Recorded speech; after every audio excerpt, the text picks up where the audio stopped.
Hey everybody, it's March 10th. I'm Nathan. Oh, I'm so into the game. I'm Mike. And this is That Family Show. Look out! Please take a look at how the game looks on screen. This is the new world of Zelda. Hey, we're back, episode 9. I hear it's already better than number 8. I hope so. We were playing some Nintendo stuff. Classic.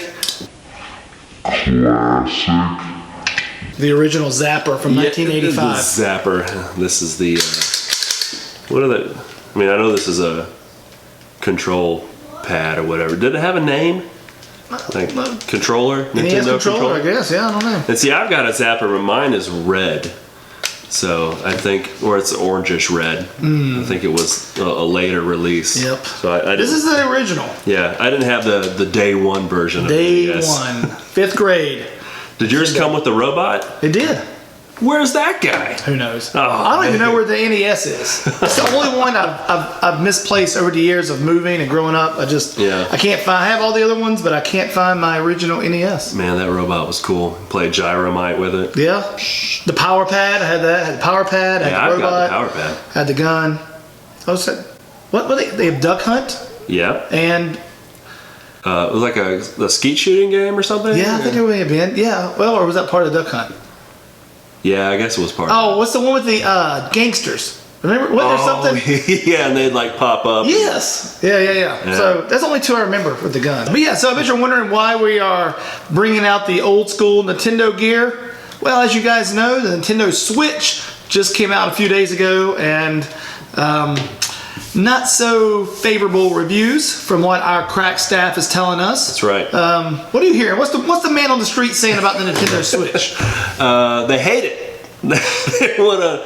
No, well, they don't hate it, but I think they're kind of saying that, I don't know, it might not be all it's cracked up to be. Which is crazy because I read this past week, it is the fastest selling Nintendo console in history of Nintendo. So I mean, people are buying it. Yeah, well, they also bought the NES Classic, and that was just an emulator. So you slap Nintendo on something, people are going to buy it. You know the way critics work. It's all relative and what people like and what they don't like.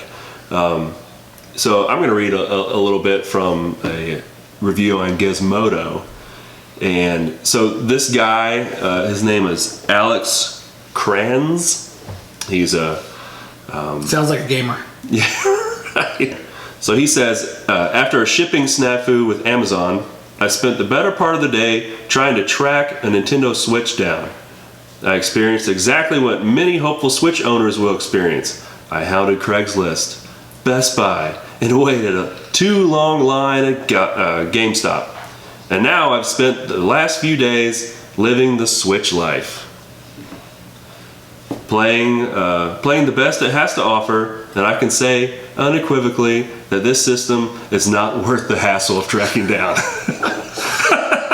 That's bad. So he goes on and on. You can go to the Giz and read it yourself. He basically says it plays Zelda really well, and that's about it. Some of the reviews, not only his, kind of say it's a little clunky, that it feels like a first-gen Amazon tablet. And that's okay, because honestly, it's funny we're talking about a console that neither of us have even touched. We're going off what the internet is telling us about it, and take that with a grain of salt. But for me, I would want something to be that clunky. You remember the Atari Lynx? Did you ever play that thing? I do remember it. I think it was like the size of like a skateboard. But it was one of the first, I don't know if it was the first, but one of the first color handheld gaming units, and that did pretty well.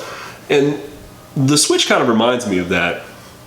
So if I'm gonna take something around the house and then remove pieces from it and put it in a dock, like I don't want it to be like an iPad Air or something. That thing's just gonna get bent all to pieces. Like, make it thick and substantial. I'm okay with that. And I think some of the other complaints where the controllers feel a little cheap, a little I think Alex said gimmicky, whatever that means. I don't know how a controller can feel gimmicky. It's like, I think that's just a misuse of an adjective. But I think it's a cool concept. Kind of reminds me of the Neo Geo. You were telling me that you have one. I do. I have one. I bought it, probably 15 years ago at a yard sale or something. But the big stand-up arcade game, you take the back off and they have these massive cartridges and you can just change it out. And you could have however many games they had, you could just keep changing them out, make it new every time. Now, from what I remember, you could play a Neo Geo in an arcade, and I guess you would bring a cartridge or something, and then you could take that home and pop it in your own system at home and pick up where you left off. Yeah.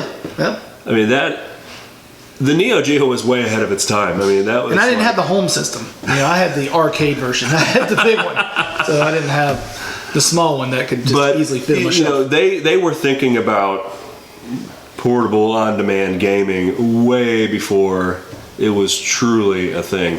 And I guess you could count Game Boy and stuff like that, but just being able to go play something in one location, take it with you, then you show up at home and have a very similar experience that you had in the arcade. That just wasn't around. Yeah. And anything portable was going to be this big and not in color, except for the Atari Lynx, which you've already talked about. So the Switch has been a bomb. Essentially right now is what your people are telling my people, is that the Switch is not hitting on a whole lot. Yeah, it's not, I don't know if it's one of those that it's not all it's cracked up to be, but just look at any system on launch. And this is what a lot of commenters are saying. They're like, why is Nintendo getting a bad rap about this? Xbox One launch had issues, PlayStation. There's going to be high unrealistic expectations. But don't you think this is like 2 duds in a row for Nintendo? The Wii was so huge for them. The Wii was great, revolutionary. And then the Wii U just kind of fell flat. What's funny about that? And then they follow it up with something else that's kind of... And it's kind of similar. Because the Wii U has that big controller that you can have that has a screen. I think you got to figure out what you are. You either have to be a handheld device or you have to be a game console at your TV. I don't know if you can pull off both and do it well. And here's something else commenters are saying. They don't care for a replacement console.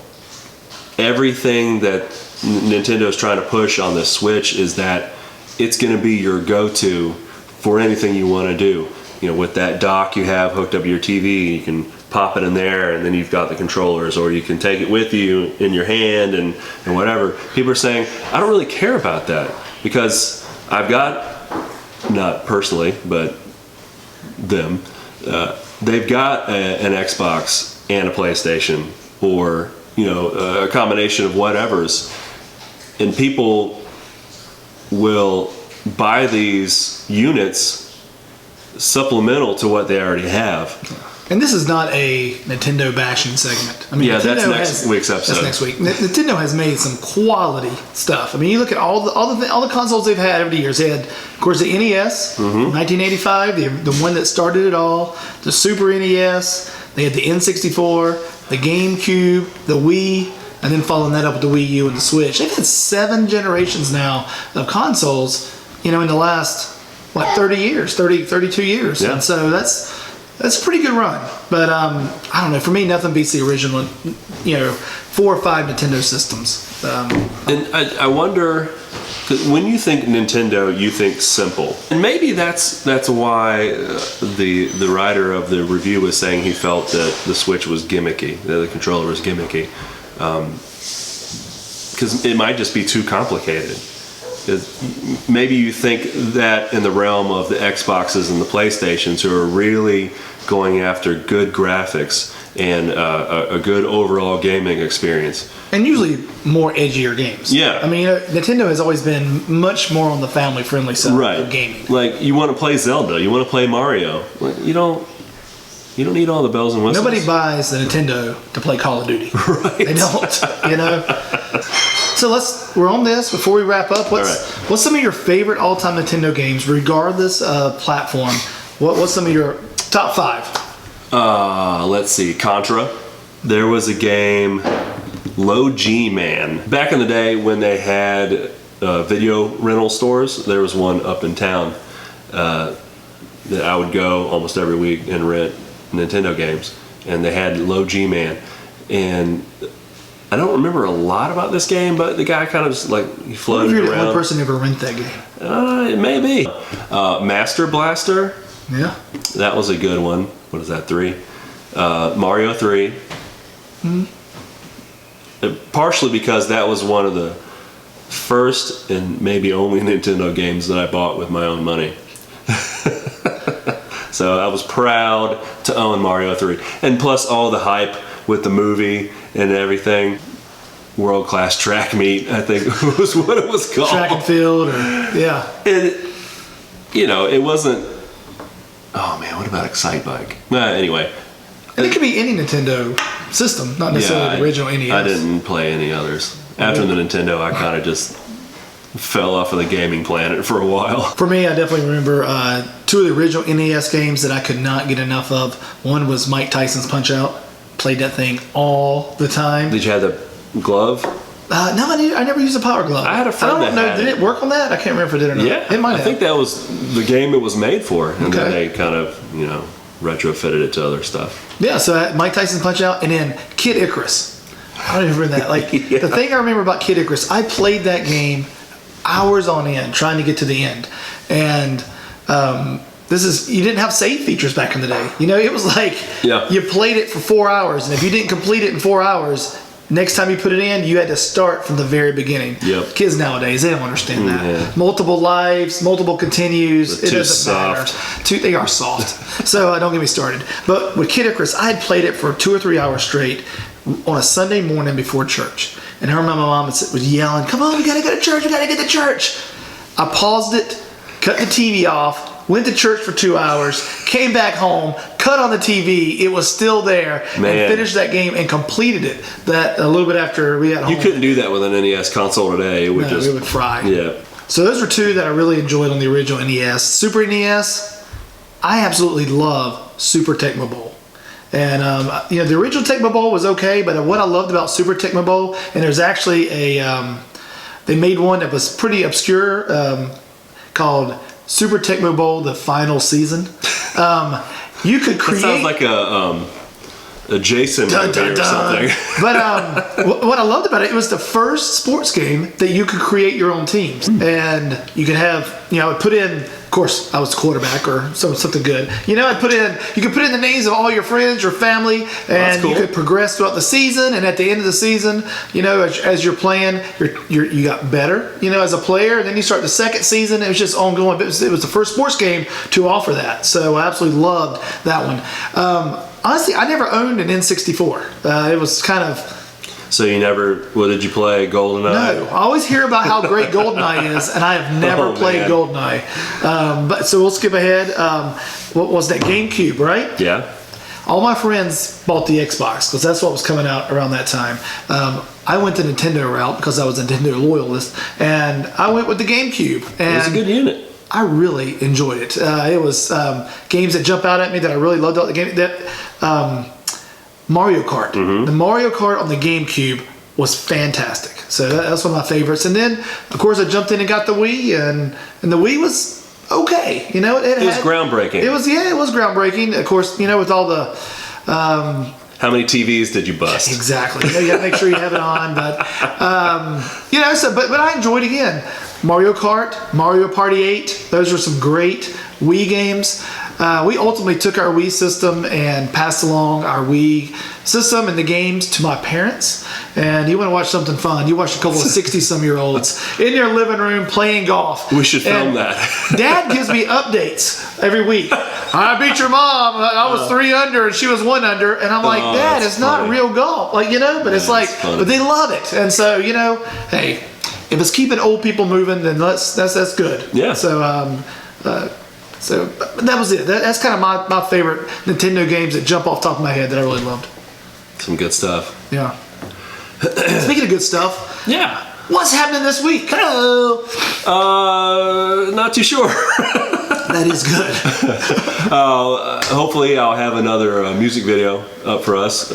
Not entirely sure if it's going to be a live footage or a couch session. Ooh. Yeah. I've heard about these famous couch sessions. Hey, what can I say? Yeah. $50 an hour. So that's Monday. That's Music Monday. Kid Tuesday, probably have a Critter Minute or Nice. yeah, Critter Minute. We've got a lot of Critter Minutes, so we'll put one of those out there.